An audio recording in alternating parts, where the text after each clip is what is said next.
Hola, hola, ¿qué tal, amigas y amigos de ¿Qué pasa es posible? Bienvenidas y bienvenidos y bienvenides aquí.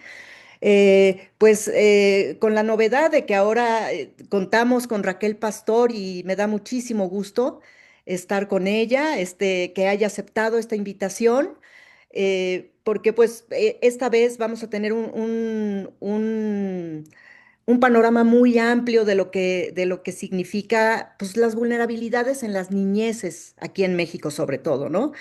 Entonces, pero antes de empezar, como siempre, la voy a presentar a ella y entonces pues ya nos arrancamos, ¿no? Entonces, bueno, pues Raquel Pastor Escobar, ella es, bueno, primero es, y así ella lo dice, es admiradora de las semillas de árboles y frutas y le preocupa la niñez en nuestro país.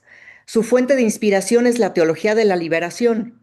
En su tesis estudió a la Iglesia Católica desde la sociología y la ciencia política. Actualmente cuenta con un doctorado en ciencias políticas y sociales y lleva a cabo un postdoctorado en el Instituto de Investigaciones del doctor José María Luis Mora, ¿no? Que incluye la coordinación de diplomados en línea en Derecho de Niñas, Niños y Adolescentes y Políticas Públicas. Pues bienvenida, Raquel. Muchísimas gracias. Gracias a ti, Adela, por la invitación.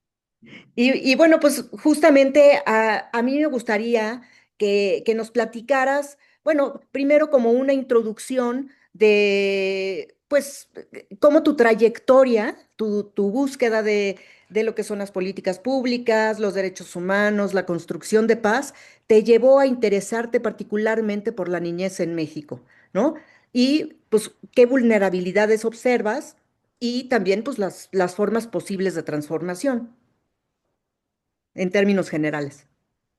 Sí, mira, bueno, yo estudié primero normal primaria, ¿verdad? Y pues eso me llevó desde luego a las primarias. Teníamos que hacer el servicio social y las prácticas profesionales con escuelas con población pues, realmente en condiciones muy desfavorables, ¿no? Económicas, pero también de violencia. Y bueno, pues diría yo que ahí se, me empecé a preguntar cómo podría hacerse algo para que la educación misma pudiera tener un mejor impacto, porque pues uno estudia educación y cree mucho en la educación y sigo desde luego creyendo muchísimo en la educación como una herramienta para transformar las vidas, pero sí hay condiciones que hacen muy difícil que todo mundo, ¿verdad?, pueda caminar con las mismas, con los mismos ritmos o con las mismas posibilidades. Entonces, por eso me fui a estudiar la sociología.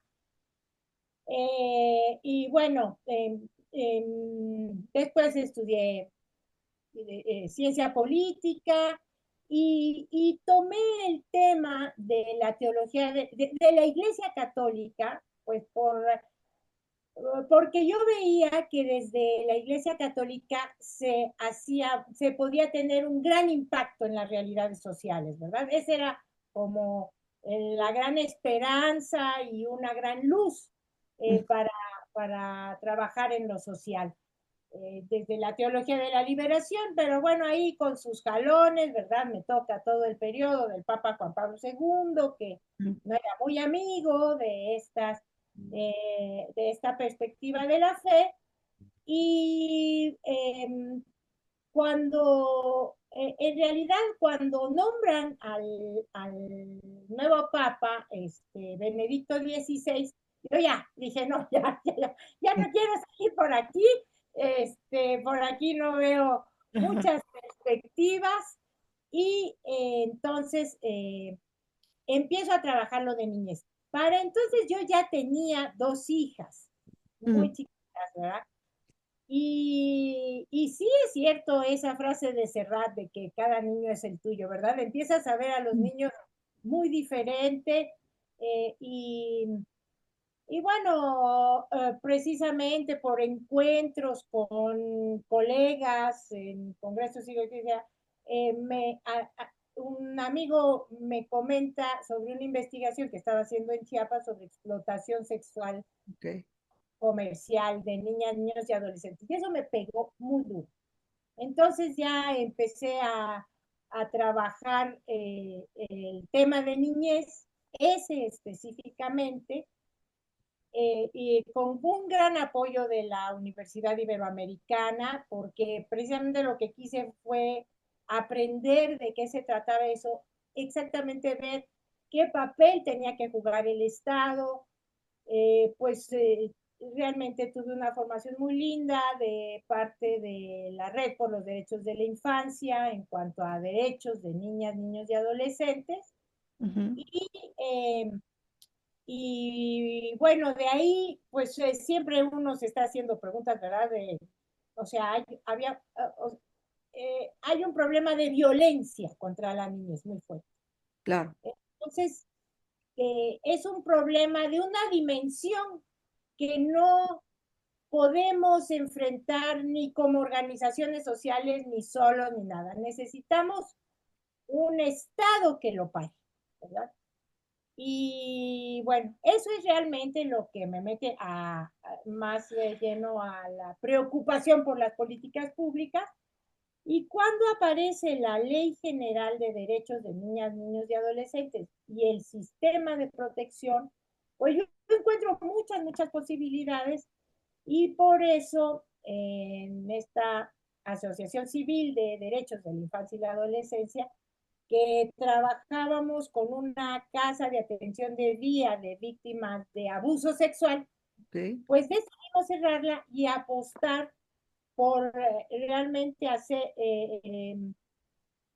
pues lograr profesionales muy, muy sólidas, porque principalmente son mujeres, 80% mujeres, eh, funcionarias públicas o personas interesadas que pudieran ocupar los puestos dentro del sistema de protección y diseñamos una maestría en derechos de niñas, niños y adolescentes, exactamente para poder buscar y encontrar y construir herramientas que puedan ir generando, pues, desde políticas públicas hasta relaciones interpersonales distintas, ¿verdad? Ajá. Y bueno, justo yo lo que observo mucho es como esta falta de visibilización de las niñeces. ¿De qué manera esta maestría puede visibilizar las circunstancias diferentes que viven las niñeces en México? ¿Cómo le hacen? O sea, ¿hacia dónde apunta? Y también, bueno, ¿qué logros han visto o qué obstáculos también, más bien? Sí. Bueno, mira, diseñamos el proyecto, pues queriendo dar unas bases generales, pero claro, con un énfasis en las poblaciones que mayores vulnerabilidades enfrentan, ¿verdad? Entonces, sí trabajamos mucho el tema de pobreza, niñez indígena, diferentes tipos de violencias. Ahorita estamos con un diplomado en niñez desplazada y Ah, ok. internacional. El próximo será sobre niñez y crimen organizado. O sea, sí nos enfocamos muy fuertemente en las poblaciones más vulnerables, pero siempre encontramos muy importante contar con la base de lo que son los derechos de niñas, niños y adolescentes. O sea, esto tiene tremendas implicaciones en el sentido de que, pues, en primer lugar hay que verlos como personas, ¿verdad? Claro. Aunque suene muy absurdo y lógico, no hay un trato por lo menos igual al de las personas adultas. Y, eh, y bueno, todo lo que nos tiene que llevar a revisar siempre a nosotros mismos, pues nuestras formas de violencia contra ellas, y ellos, en nuestras maneras eh, pues sí, de todas nuestras pues elementos culturales que nos hacen verlos como menos, Eh, también donde las niñas, esto a mí me parece importantísimo, están en desventaja por el hecho de ser niñas, ¿verdad? Bien, claro. Y, y bueno, todas esas cosas las tenemos que estar revisando, re-revisando, ubicando, cambiando y trabajando, ¿verdad? Trabajando muy intensamente para construir relaciones distintas, ¿no? Oye, y por ejemplo, ah, bueno, no, síguele, síguele. Ibas a decir algo. Eh, o sea, no quiero, quiero que se tenga muy claro Ajá, que la apuesta por los derechos de niñas y niños no es una apuesta porque los niños y las niñas no tengan límites, hagan lo que quieran, etcétera, ¿no? Creo que la perspectiva de los derechos de los niños y las niñas sí tiene una apuesta muy fuerte y muy importante por la responsabilidad, claro. por eh, pues haya acuerdos, los acuerdos se cumplan, si no se cumplen, pues que pase lo que se ha acordado que tenga que pasar, o sea, límites, porque todo eso a todos nos viene bien, ¿verdad? Todo eso lo necesitamos, todo eso nos ayuda a vivir mejor. No, y aparte, bueno, lo que es como propio también decir, me imagino, que es justo la consideración de los derechos de las niñas, niños y adolescentes, es también un punto que puede ir como, em, digamos, como que va ya en contra del asistencialismo, ¿no? Digamos, o sea, es considerarlos como sujetos de derechos, como personas, como bien dices, y no como objetos de protección del Estado, finalmente, ¿no? Entonces, eso es un punto muy importante, que no tiene que ver nada con ser permisivos con las niñas, los niños y adolescentes, ¿no? Sí, claro. Sí, yo creo que, bueno, en términos de construcción de paz, sí me parece como el paso uno, ¿verdad? Creo que nos está faltando ver el origen de los problemas, ¿no? Del problema de la violencia y eh, sí, de cómo nos estamos aquí eh, desarticulando, angustiando, porque estamos viviendo muchas angustias, etcétera. Eh, yo veo que está no me había tocado, yo creo que en las etapas de mi vida, estamos viendo un tiempo en el que la dignidad humana se está tratando de tirar a la basura, ¿verdad? Claro. Es muy, eh, es muy impresionante, pues ahora en el discurso del presidente de Estados Unidos, cómo eso no existe, Sí. no existe. O sea, hay personas que no valen, ¿no? Y mucho de lo que se está haciendo es incluso para demostrar que se debe de reconocer una superioridad, ¿verdad? En un pueblo o en un color de piel y y bueno, ordenar nuevamente el mundo sobre esa base. Por lo tanto, no importa lo que tenga que hacerse para que los demás entiendan. Esto Ujú, está siendo de una gravedad brutal. Y está sucediendo porque sí hay un pueblo que está encantado con esa posibilidad, ¿no? claro. Entonces, sí, el asunto de la dignidad humana tiene que, tenemos que ponerlo enfrente con toda la fuerza, eh, como nunca antes, por lo menos esta generación lo había traído. No es que estuviera muy asentado, porque siempre nos ha faltado mucho reconocerla, pero sí, sí es como un asunto y que desde luego tiene que incluir a niñas, niños y adolescentes, a todos, ¿verdad? A Claro, todos, todos, con capacidades, con discapacidades, de colores, etcétera, etcétera. Y, y desde luego, pues sí, sí, apostar por, por, por una humanidad nueva que tiene que ser una apuesta desde la niñez, ¿verdad? claro. Desde que nacen los bebés. No, no es solo decir, bueno, pues tiene dignidad y resolver pendientes. No, no, no. O sea, eh, la niñez, ahora cada vez tenemos más elementos para saber cómo, cómo construir condiciones que permitan, creo yo, la felicidad. ¿No? Eso. Si no, no estamos trabajando por la felicidad de todos, no sé qué estamos haciendo aquí. Todos queremos ser felices y queremos que todo el mundo sea feliz. ¿Verdad?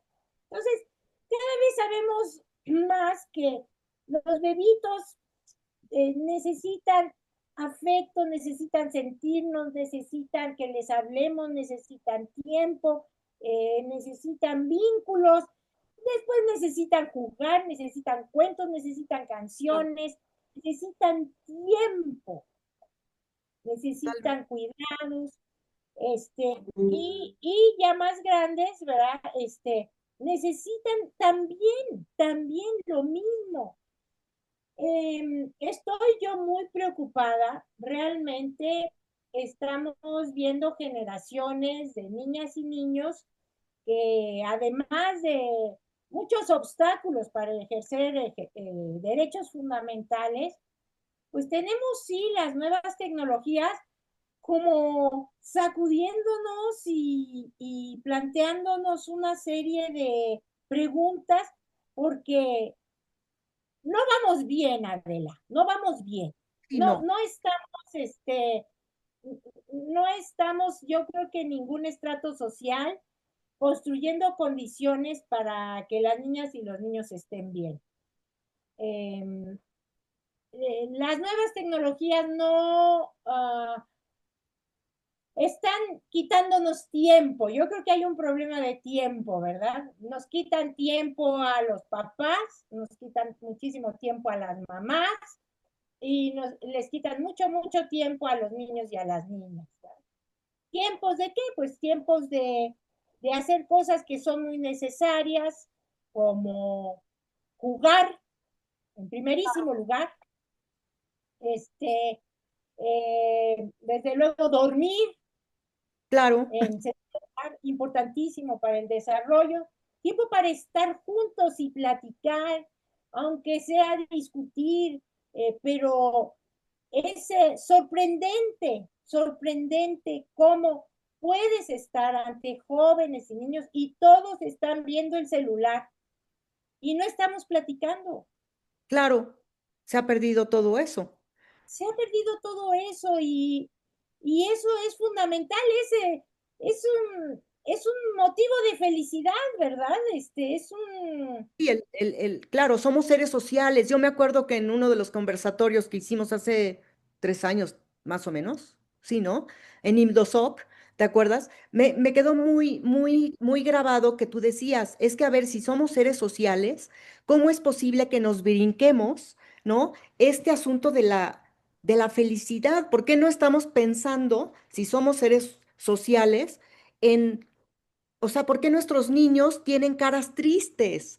¿No? Decías tú, o sea, decías, es que hay algo que falta también, algo que falta, esta vinculación, este gusto por la relación humana, y bueno, también hiciste referencia a la tecnología, ¿no? Pero esto también me trae un poco a la memoria, incluso esto que con lo que iniciaste, ¿no? Que tú iniciaste con los temas de educación. Entonces, tú como socióloga, por ejemplo, ¿cómo ves? Y que decías, ¿no? Que igual lo que estaban buscando era que también hubiera un impacto en la educación. O sea, desde el punto de vista de la sociología y también desde tu trayectoria, ¿qué le falta a la educación precisamente eh, para producir esta felicidad, para generar, para desarrollar esta sensación de felicidad y no nada más que sea la escuela un asunto de acumulación de información y nada más. ¿Tú cómo lo ves?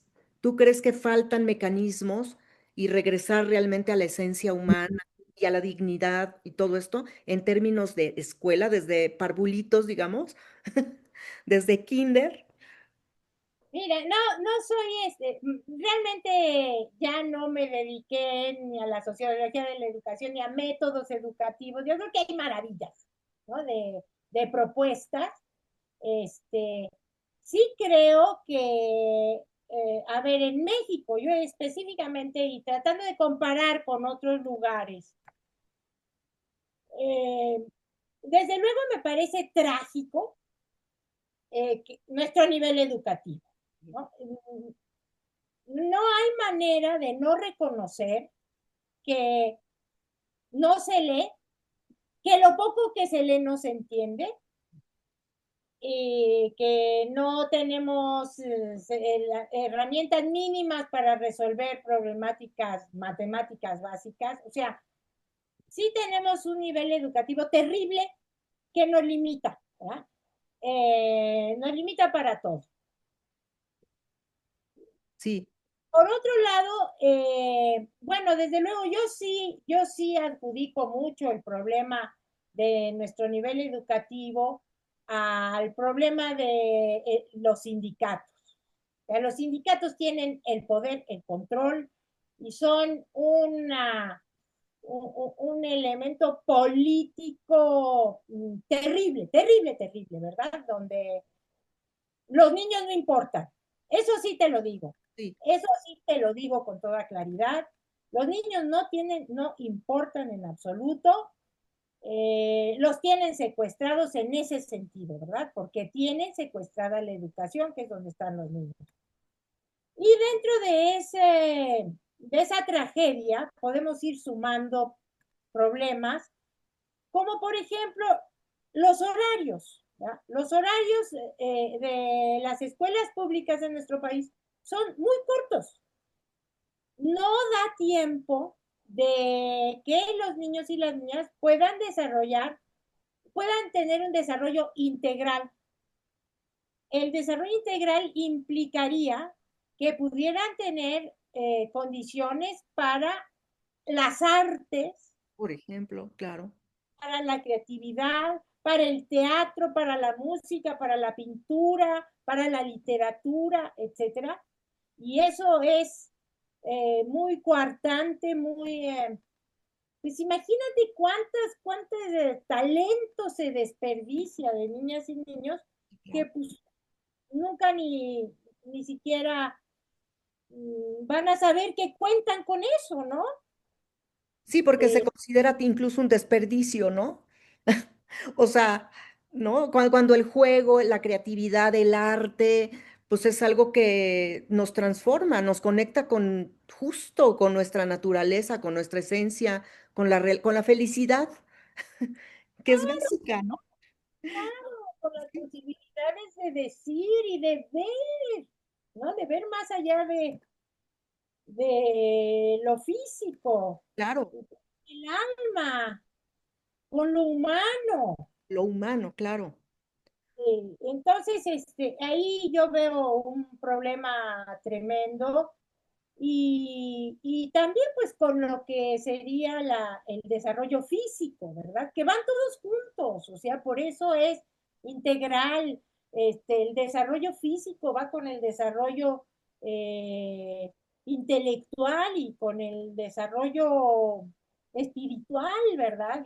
Sí, Entonces, yo digo, en términos muy generales, mencionaría eso. Y otro problema que a mí me duele en el alma es que como pues los niños están en segundo término, pues hay cosas escritas, pero en realidad no hay principalmente presupuestos ni personal para que en las escuelas haya verdaderamente una inclusión. O sea, cada claro. vez tenemos grupos poblacionales más excluidos, como por ejemplo las personas con discapacidad, pero también los niños y las niñas que necesitan una atención especial, los niños y las niñas de poblaciones de pueblos afrodescendientes, que además vienen, están aquí en cantidades importantes, otros están viajando, ¿verdad? Están de jornaleros agrícolas, pero estamos hablando de cientos de miles, de 200,000, de 300,000. Sí, sí, Los niños migrantes, ¿verdad? Y ahorita ya con la imposibilidad de que lleguen a Estados Unidos, pues los tenemos aquí con escuelas xenófobas, con papás xenófobos y que no quieren ni a niños con discapacidad ni a niños de otros lugares. Eh, Ni a niños indígenas, es sorprendente. Y bueno, no acabamos de construirnos desde ahí, desde con los niños, porque es como se tiene que hacer, pues como una sociedad riquísima, enriquecida precisamente por todas estas diferencias, ¿verdad? sí, claro. Por ahí yo le veo problemas seriosísimos, nivel educativo, falta de atención, falta de, sí, de tiempos para cubrir todo esto, que además con escuelas que cubrieran mayores horarios, estaríamos reduciendo el tiempo de los niños y las niñas en ese subdesarrollo, infradesarrollo de las maquinitas, ¿verdad? De la tecnología, ¿no? Y por otro lado, también a lo mejor es como, porque yo también, ¿no? Y lo veía con mis hijos y tal, y conmigo, o sea, es como un problema estructural que viene de generaciones en generaciones, en donde se replica el sistema, como dices tú, no hay lugar para el descanso, no hay lugar para el juego, no hay lugar para, o sea, no hay tiempo, no hay, tampoco hay esto, el arte es mínimo en comparación con el resto de las materias, te dejan un montón de tarea, pero desde un lugar en donde no gozas el aprendizaje, o sea, un montón de cosas en donde yo siento que no nos enseñan esta, esta esta relación con nosotros mismos y con nosotras mismas, ¿no? Para poder funcionar en el mundo desde una parte mucho más humana, ¿no? Digo, yo como que en eso estoy totalmente de acuerdo, ¿no? Entonces, todo se pone en jerarquías, o sea, es un problema estructural muy fuerte, ¿no? En donde Sí, la infancia es la receptora justamente de esa violencia estructural. y mira, es un problema también que tiene mucho que ver con, creo yo, con nuestra participación política, ¿eh? Porque no puedo dejar de mencionar lo que pasó con las escuelas de tiempo completo, que exactamente Ujú. eh, fueron creciendo en número en las zonas más pobres, fueron evaluadas por organismos internacionales, por universidades prestigiosas, etcétera, etcétera. Y cuando más se necesitaban, que fue después de la pandemia, se cancelaron. No, de verdad, yo cuando, cuando oí eso sí dije, no, aquí sí ya hay mucha maldad, ¿no? Cuando precisamente los sectores más empobrecidos son los que necesitaban mayor apoyo porque fueron los que estuvieron más lejos de las nuevas tecnologías, donde se hacía un rezago educativo mayor, donde se había también perdido muchísima población, o sea, más de 1 millón de estudiantes que dejaron de estudiar, etcétera, se cancela el proyecto. O Sí, sea, sí fue como, y no pasó nada. Es más, diríamos que se premió, o sea, políticamente no pasó nada. sí, Y ¿no? así como te digo, o sea, de las escuelas de tiempo completo, lo mismo pasó con la vacunación y lo mismo pasa con cualquier medida que se tome que pueda afectar a niñas, niños y adolescentes. Sí, Como es totalmente. más, hacer medicamentos para los niños con cáncer o lo que sea. Sí, sí. No pasa nada, no hay ningún costo político, como sociedad no no le adjudicamos ninguna responsabilidad al Estado frente a la niña. Es Es, precisamente lo que hacen los derechos de los niños. Desde la perspectiva de los derechos tenemos muy claro, el garante es el Estado, es su responsabilidad. Es más, es su responsabilidad si en una casa se trata violentamente a los niños y el Estado no hace nada. ujú, Los derechos los tiene que garantizar el Estado. claro. Y es que Bueno, todavía hay una cultura, ¿no? En la que una cultura del castigo muy arraigada, ¿no? sí, Se por acepta. suerte, yo creo que sí estamos avanzando, pero no, definitivamente todavía está muy arraigado. Nos falta mucho que caminar ahí. Y cómo le hacen ustedes justo para echar a andar todas estas dinámicas de los derechos humanos? O sea, que no se queden solamente en el papel, en las palabras, sino cómo es que lo hacen posible. Mira, nosotros encontramos que hay un montón de herramientas, ¿verdad? Para que sí podamos ir, o sea, nuestra ilusión es que funcione el sistema de protección, ¿verdad? Que funcione todo esto que se ha ido construyendo. Yo creo que a veces falta un puente nada más para que las personas que tienen que hacer que funcione tengan herramientas para saber cómo hacerlo funcionar. Ujú, Tengo que partir de decir que yo admiro y quiero muchísimo a las personas en la función pública, en el servicio público, porque trabajan horas increíbles, pues tienen a los niños ahí, tienen que darles respuestas, tienen verdadera preocupación, ¿verdad? Por encontrar salidas. Entonces yo encuentro mucho interés en nuestras alumnas y alumnos, también desde luego de organizaciones de la sociedad civil, de instituciones educativas, etcétera. Pero creo que así la primera herramienta que tenemos, importantísima, es la ley. Tenemos en México la Ley General de Derechos de Niñas, Niños y Adolescentes. ujú, Y esa lo que tiene que pasar es que se cumpla, ¿verdad? Entonces, la pregunta es, ¿cómo hacemos que se cumpla? Y en ese sentido, eso es lo que trata de hacer el sistema de protección integral de niñas, niños y adolescentes. A nivel nacional, realmente sí están produciendo protocolos, como diseñando caminos, ¿verdad? Rutas ujú, de lo que se tiene que hacer con diferentes poblaciones de niñez. Por ejemplo, también empujan a los estados para que hagan sus propios protocolos, sus propios mecanismos. Unos muy importantes, te voy a decir, los de qué hacer para evitar el acoso escolar, ujú, o qué hacer ante casos de acoso escolar, o qué hacer ante abuso sexual, ante la detección de abuso sexual en la escuela, o qué hacer, por ejemplo, la policía ante casos que incluyen niños, niñas y adolescentes, o ujú, qué hacer, por ejemplo, ahorita nosotros lo que estamos trabajando es la ruta de protección integral de niñas, niños y adolescentes migrantes. ujú.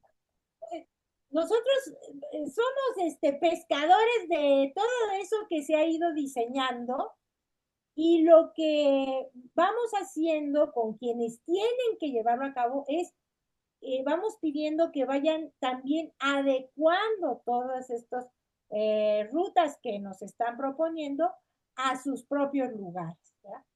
Esas son herramientas importantísimas. Otras muy valiosas son las recomendaciones de los organismos internacionales. Tenemos en primer lugar al Comité de los Derechos del Niño, ¿verdad? Cuando México ratifica la Convención de los Derechos del Niño, se compromete a mandar informes de lo que está haciendo para que se cumpla la convención, ¿verdad? Todos los derechos reconocidos en la convención. Y lo que, lo que hacen el Comité de los Derechos del Niño es revisar lo que dice el Estado, lo que dicen otras personas, ¿verdad? Sobre todo organizaciones de la sociedad civil, Y entonces entregan un informe, los informes son realmente bastante buenos, donde señalan sus preocupaciones de lo que todavía no se logra, de los problemones que todavía estamos teniendo con diferentes grupos de la niñez, van por derechos, ¿verdad? O sea, donde no se están ejerciendo derechos o donde se están violando brutalmente los derechos y recomendaciones. Y esas recomendaciones son buenísimas, ¿verdad? Porque ya no partimos de la nada.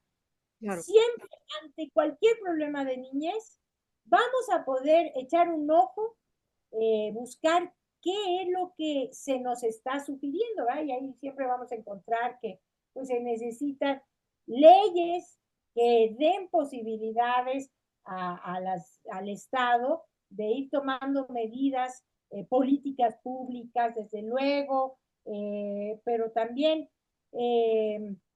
formas de atender a la población adecuadamente, ¿verdad? Oye, ¿y tú cómo ves también esta colaboración interinstitucional? A lo que me refiero es que a mí de repente me da como la impresión, ¿sí me escuchas? Muy bien, te veo Sí. Es ya. que de repente se congela, es que tengo problemas con la computadora, pero bueno. También así le ofrezco una disculpa al auditorio porque la tengo que llevar a componer, pero es que de repente se atora. Lo bueno es que sí se escucha, entonces eso es muy importante, ¿no? Pero bueno, em, que a veces me da como la impresión de que no hay como una sinergia institucional, interinstitucional para poder llevar a cabo las políticas. Es decir, incluso con los organismos internacionales. A mí a veces me da como esta sensación de desorden, de muy buena voluntad pero de desorden interinstitucional que impide que realmente los derechos humanos se lleven a cabo, realmente se vean aterrizados, porque yo pues veo que todavía se siguen violando sistemáticamente los derechos a las infancias, es decir, ¿no? Que de pronto dice, sí, sí se están haciendo cosas, pero es muy lento y es por esta falta de sinergia. ¿Tú cómo lo ves, tú que has trabajado desde dentro de todos estos territorios? Sí, sí, tienes toda Oh, la razón. Este es un problema muy serio. Eh, Mira, yo sí quiero decir que hay un problema de presupuesto ujú. muy importante para mí, ¿verdad? Son muchos los problemas. Vamos a decir, por ejemplo, un tema que a nosotros nos importa para todas las poblaciones, es la restitución de derechos. Para nosotros, los niños y las niñas cuyos derechos están violados, se les tienen que garantizar.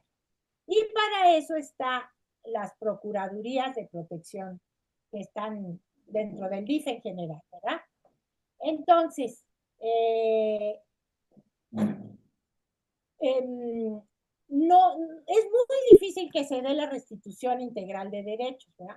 Hay procuradurías que sí ya tienen una metodología para eso. Y claro, las procuradurías no se tienen, o sea, no podrían resolver todo.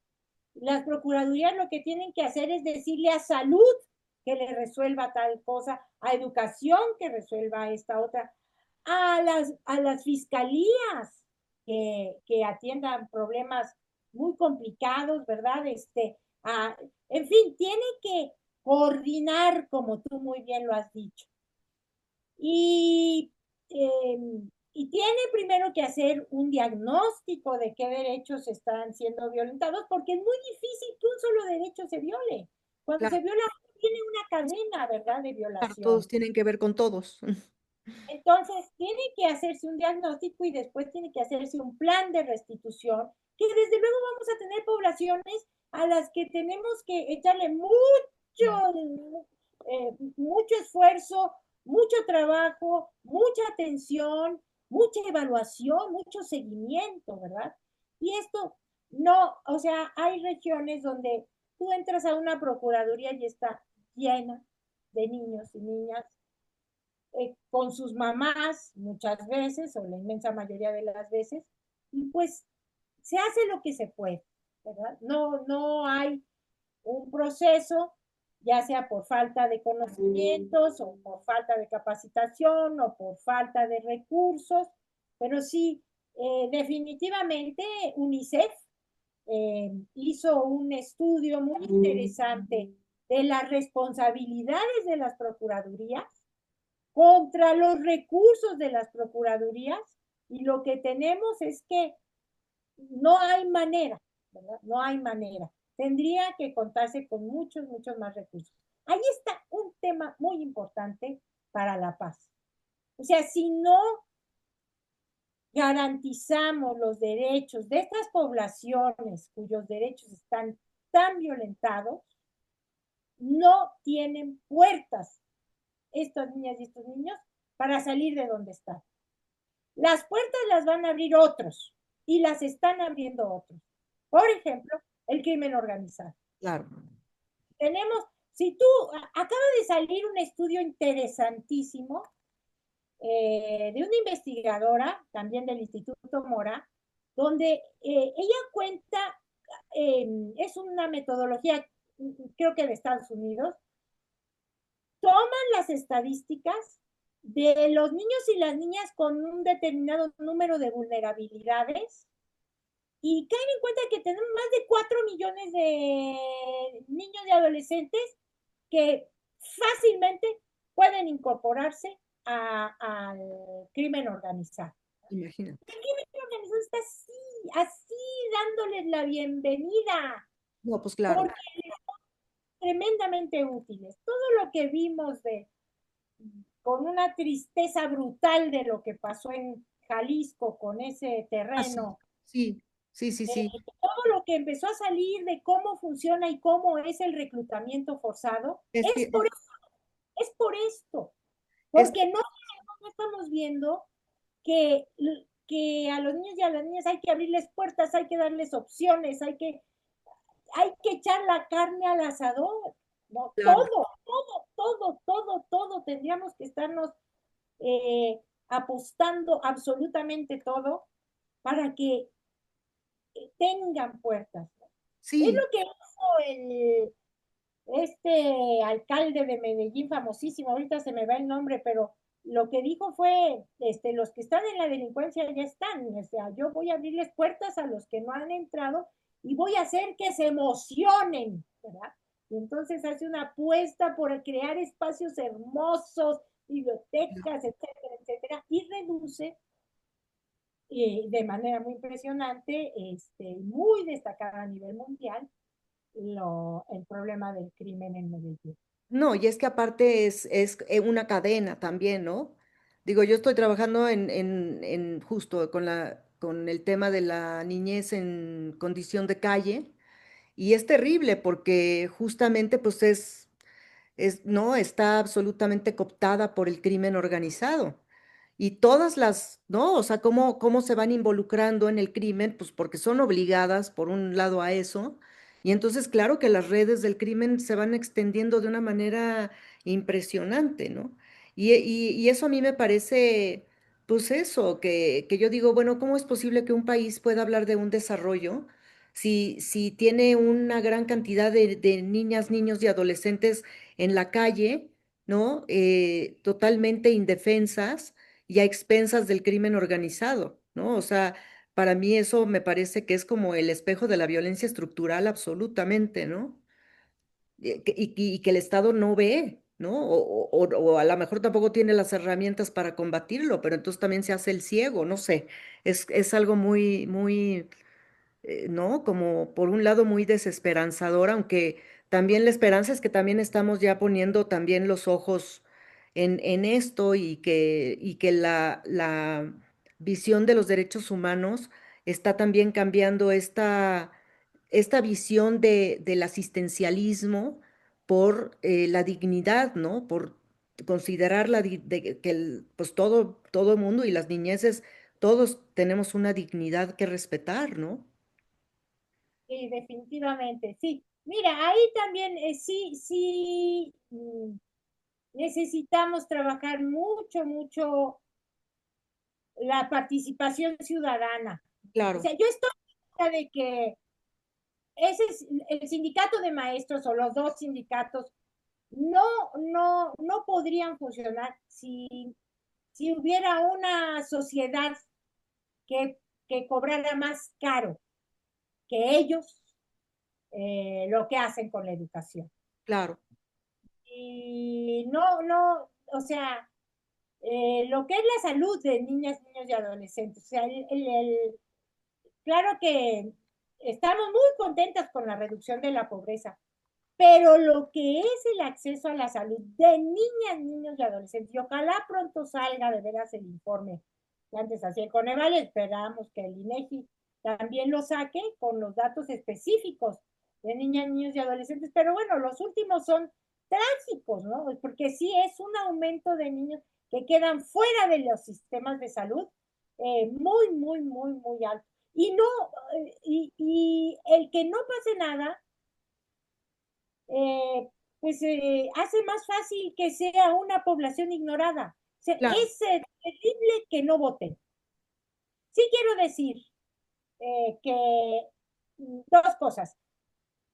Durante el gobierno de Andrés Manuel López Obrador, que fue terrible para los niños en muchas medidas que se tomaron, sí se incrementaron los fondos para las procuradurías de protección y para crear albergues para niñez migrante.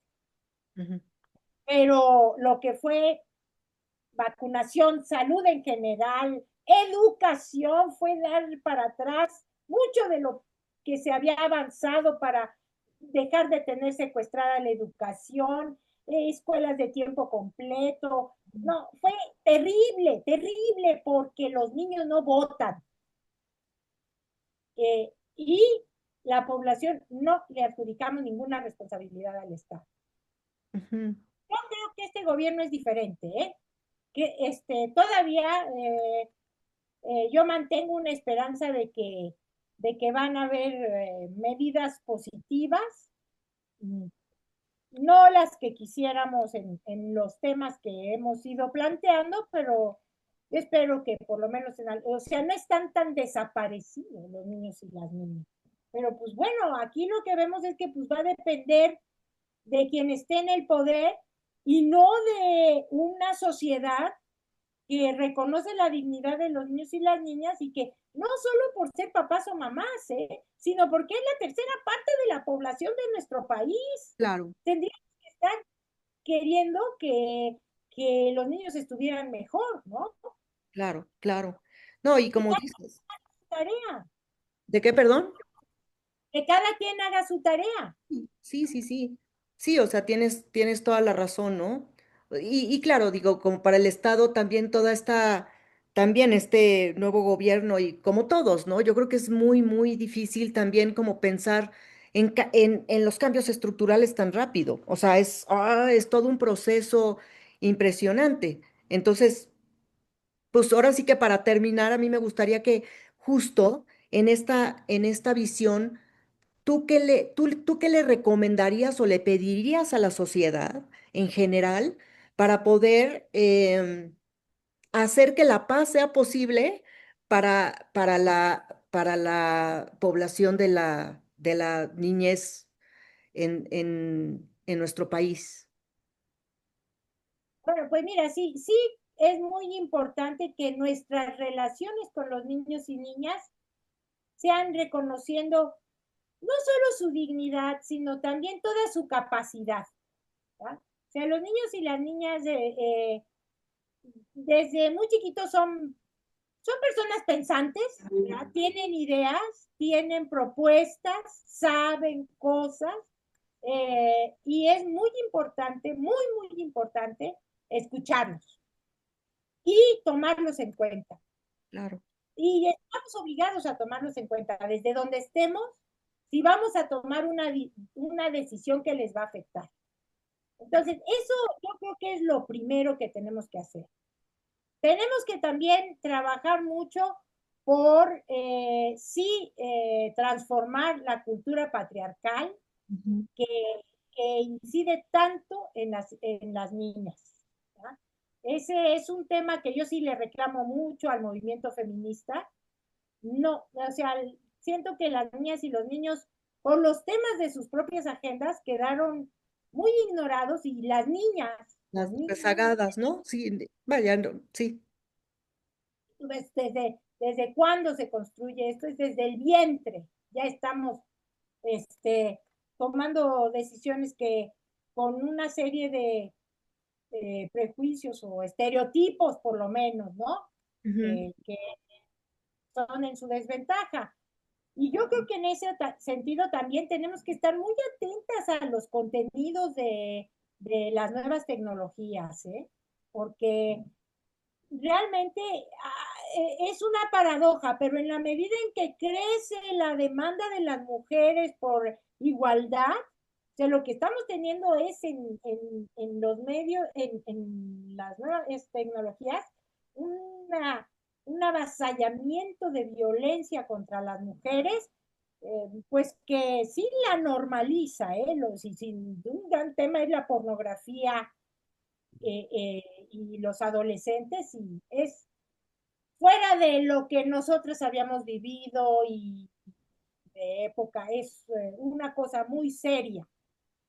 Y desde luego, pues sí, tener una participación ciudadana que sí le pida a los gobiernos desde al nivel municipal o alcaldías hasta nivel presidencial, pues condiciones para la niñez, y sin eso no va a pasar claro, el sistema, ¿no?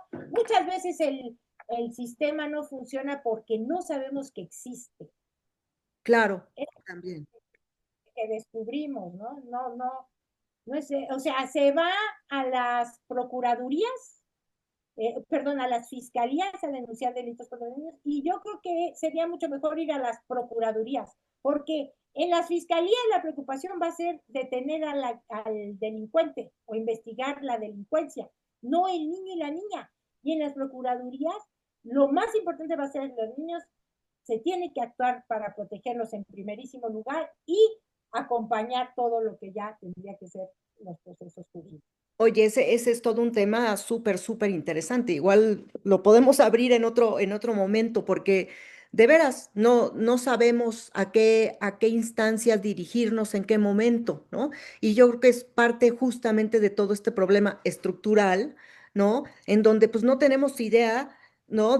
Y esta desvinculación también interinstitucional, no la hay. Entonces, pues vas acá, vas allá y no resuelves ningún problema, pero tampoco hay como una conciencia de a dónde dirigirse para saber qué hacer, ¿no?